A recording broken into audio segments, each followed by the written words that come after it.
Hey guys, welcome back to Chronicles of a Therapist. I am Cassandra Shepard here, and we will discuss all things mental health, life, all the things centered around being an adult, living in this ghetto world.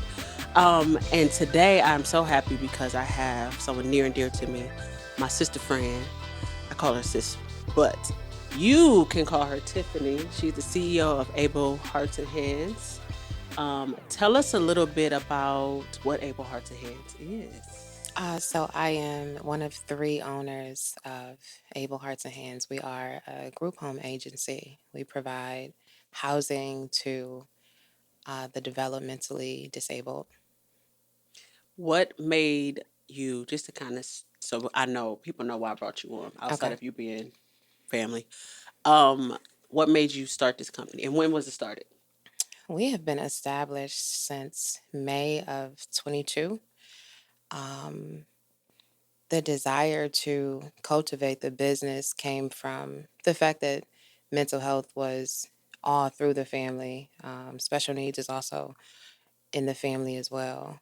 And then it was just a desire of mine.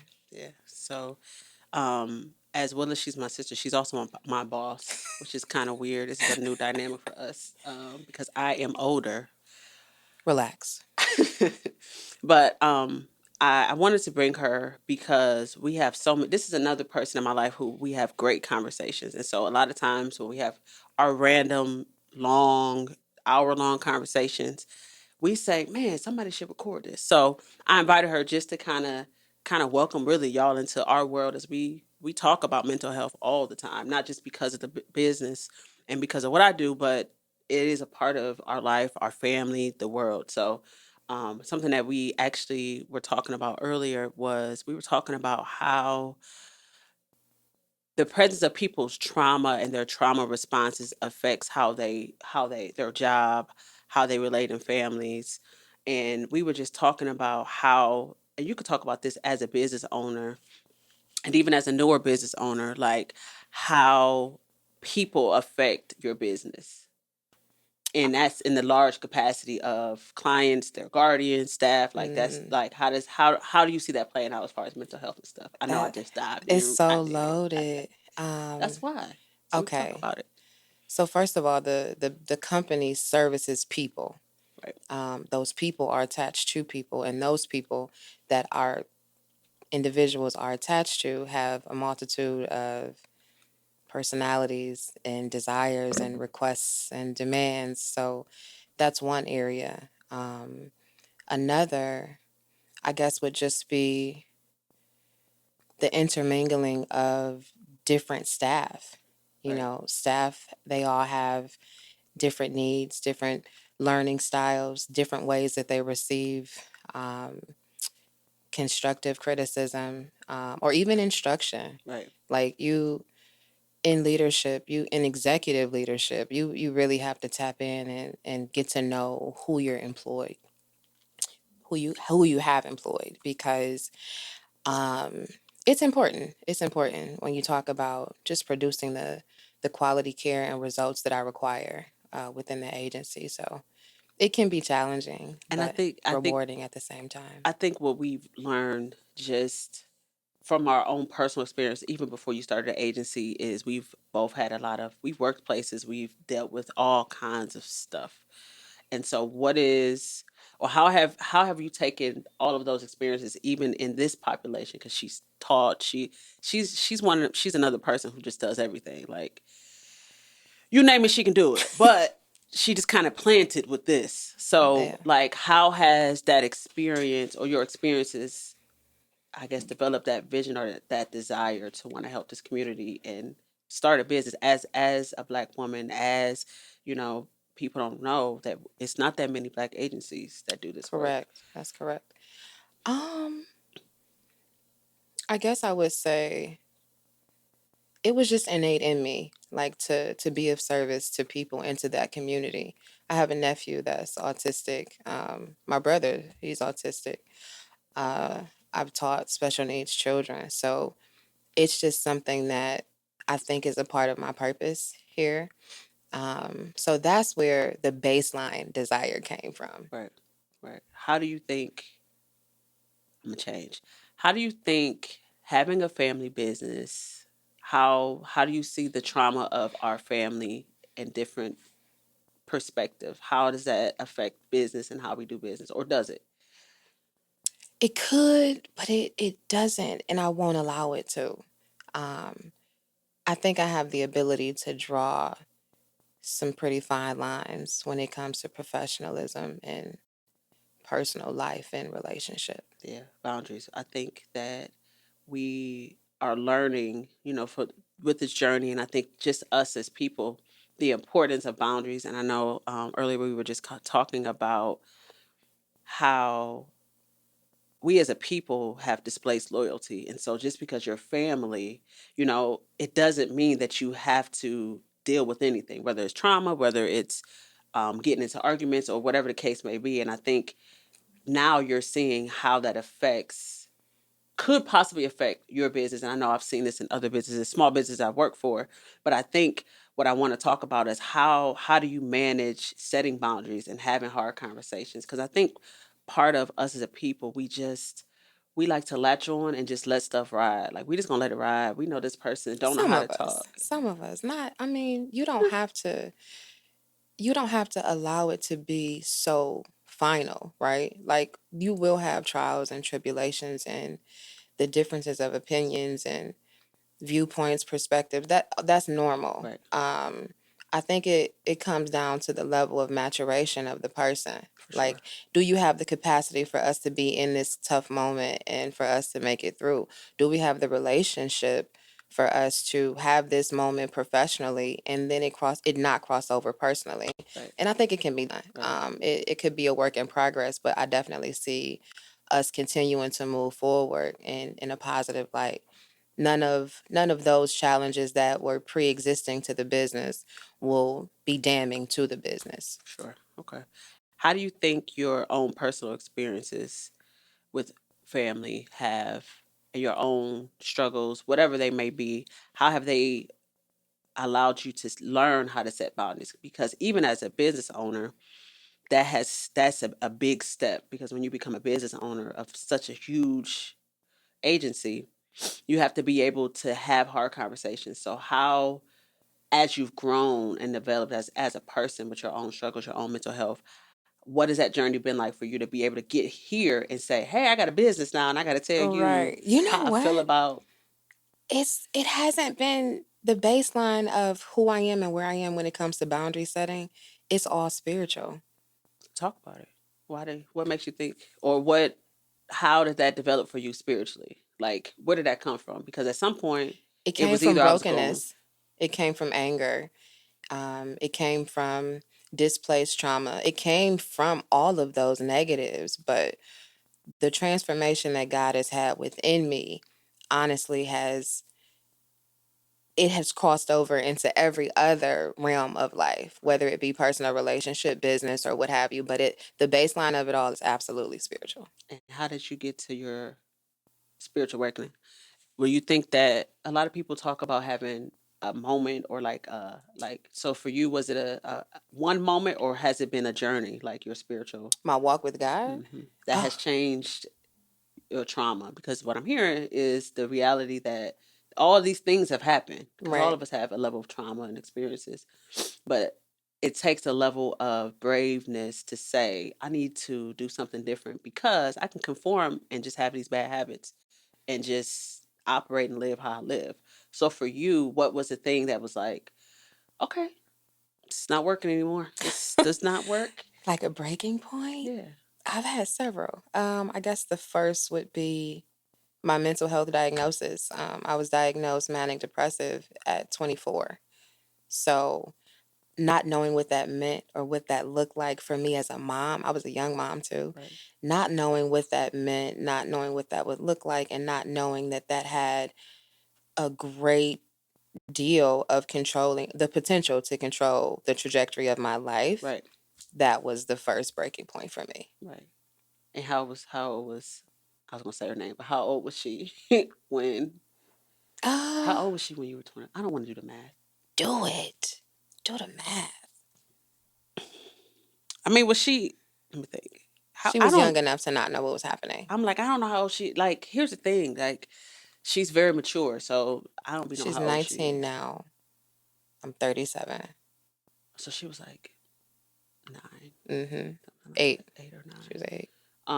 And then even we can kind of talk about how that breaking point at 8 or 9, and her daughter is very, very. She's always been advanced, super, super smart, and so Thank you. she's always been. That's why I don't know how old she is, because she is not really the age that she Don't is. don't do my baby like No, it's a that. good thing. It's good. She's super smart. How do you think, like, the things that were going on when you were 24? How did that affect her as far Oh as? man, Yeah. I could only imagine. Okay, so let me say this. I was an underprotected daughter, so I was an overprotective mother. Hmm. So I think if anything, she felt the smothering aspect of who I was at that time. I Yeah. was so scared of everything and everybody when it came to her. Right. So if she felt anything negative, it would have been that, which honestly was just the only form of protection that I knew how to give her. Right. And that's for honestly, that's a trauma response, For right? sure. So if I was Absolutely. not taken advantage of as a kid, guess what? I'm gonna make sure that she Yeah. is. Yeah, yeah, yeah. How has your growth, your spiritual growth affected your relationship with your daughter? I'm everywhere because I can. Um, that's a good question.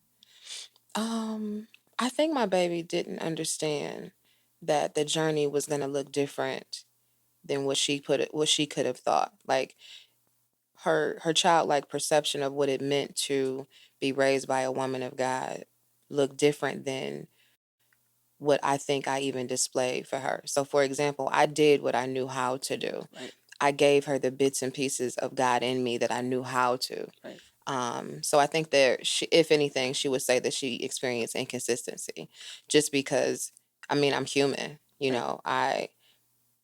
The God in me came out in various ways, and I think that she could have missed some of that just because she didn't have the perception of what it meant to walk with a woman of God. Yeah. What do you think now, with where you are, your growth, having a new business? What does parenting look like for you now? Because I know in previous episodes I've talked about parenting on a lot of levels, Yeah, and so I have not yet had someone who has had a mental health diagnosis, has a child, has raised that child in the awakening, in the learning, and the like. Even I know people, but I've never talked to somebody on this platform. yeah. So So parenting now is more so just me guiding her, me offering her my opinion on what decisions she should make. There's a transition that happens, especially when you're a single parent. You go from being a dictator to figuring out when you need to make that switch to only guiding the child. mhm. And that's where we are now. I'm offering her my guidance and I thank God that she's taking it. But I know that she doesn't have to. How does that feel for you? Like doing It's that? liberating. Is It it? is. It is. Because why should she listen to me? Why should she take heed to the things that I'm trying to instill in her? She is 19. Social media is a real thing. Why Sure. isn't she doing what the hottest person is doing on Instagram instead of what her mother is saying? Right. For A sure. lot of a lot of teenagers, they idolize these people that they see, For sure. or they even value the opinion of their peers more than a mother, a grandmother. Like who's really saying, "Oh no, my mom said that I shouldn't," or it's not the popular thing to do. Yeah. For So sure. I just wouldn't be surprised if she decided not to. But I am thankful that she listens to me at this moment in her life. Sometimes Right. she making it sound all pretty, but I mean, I'm proud of her at this I today. am too. I'm proud of Today. my niece too, but you could Today. be an interesting parent. So What? Let's unpack that. yeah. Okay. What that mean? You said earlier that you smothered her often. Now I'm privy Mind your to business. information, Right.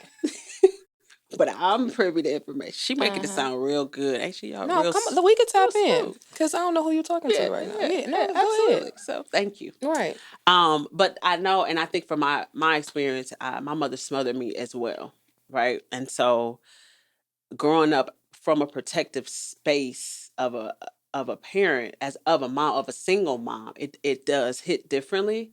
And I think every child is different. I think we experience her trying to rebel in For her sure. own way, No, that's a fact. Yeah.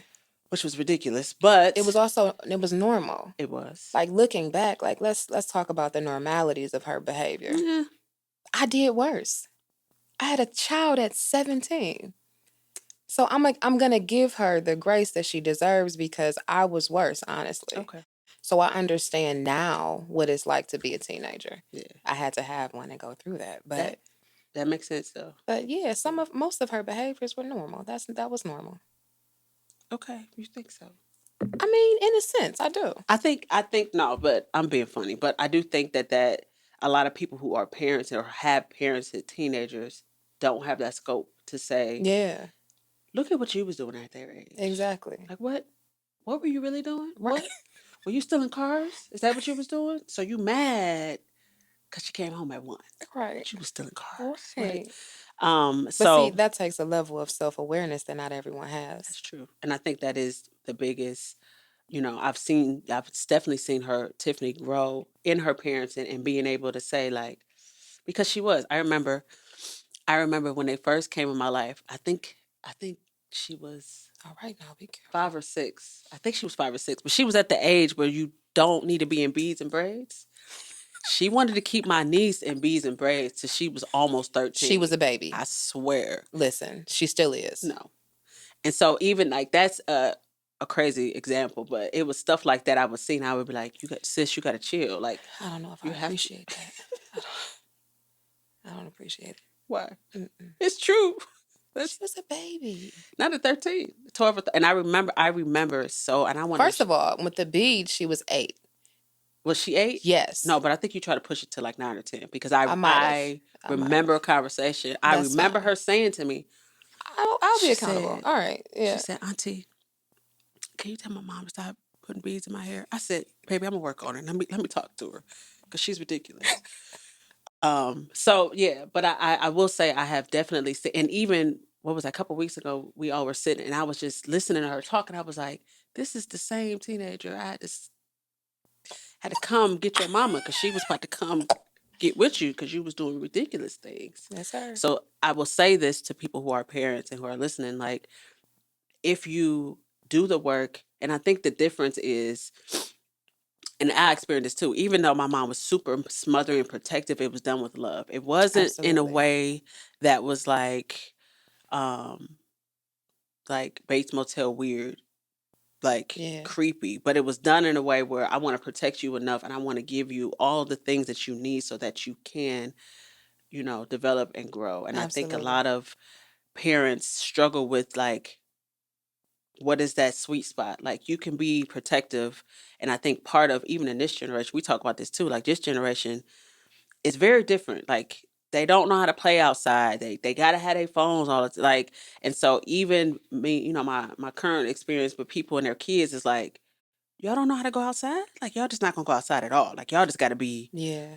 connected to something. Like y'all, it's summer. Go outside. But it's deeper than that. You have to dive into the household For dynamics. sure. They don't have balance anymore either. I agree. So it's a lot deeper than technology. Yeah. And I think that too, even with the balance with parents, and I think you have to have balance and structure in certain things that I think being an adult is hard. And so you have For to sure. have, like you said, self awareness to know yourself, to Yeah. know, yep, I'm overwhelmed. Stop talking to me. Right. Go sit down, please. Thank you. Right. But I think for parents to know, like,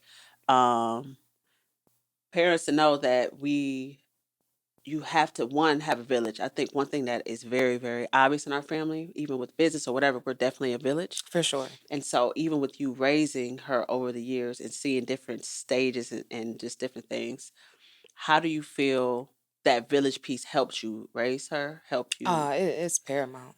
It's Yeah, paramount. My life would look a lot different had I not had the support that I did and still do. but for sure, for sure. Let's talk about um let's talk about emotional manipulation. And so I want to talk about that because we kind of are talking about family. And I know, we talked about displaced loyalty. And I know that a lot of times in our families, especially if you are, you're the older sibling, which you are, well, you got a lot of siblings. I do. She has a lot of biological. We're not biological sisters, but how many of y'all is it? I don't know. Okay, all right. Of the But ones I that do you believe know, that I am the third you're the oldest. third oldest. Yes, I I have an was older like, brother, and I believe I have an older sister as well. yeah, I was like, yeah. So she got a lot of siblings. So I think like when you are the oldest, and for the majority of your siblings, you are the older sister, Okay. right? Outside of the one, Yes. the one. And so I think a lot of times when we wear roles in our families, sometimes our families manipulate us and they take advantage of us. Um, have you experienced that emotional manipulation in family? I don't believe I've been emotionally manipulated. Hmm. No. No. I do think that who I am as a woman has been taken either for granted or taken advantage of, yes, Okay. in a sense. How so? I had so the trajectory of my growth in being vocal about how I feel or my experience, it's been a slow one. So I honestly didn't start expressing myself properly to people that I was in relationship with until last year. That's a good segue. You want to talk about it? You want to talk about it? Okay. So Since you brought it up. go ahead. Well, guys, thank you for listening. Watching, listening. I'm excited to continue talking to Tiffany. So you'll catch us on our next episode. Remember to allow your passion to propel your purpose. And you want to give them, you got it. Do we have business social? We don't. Okay. You want to give your own personal handles? No? No. No? All right. You can follow me on Instagram at cnshep_chronicles and catch us on the next episode.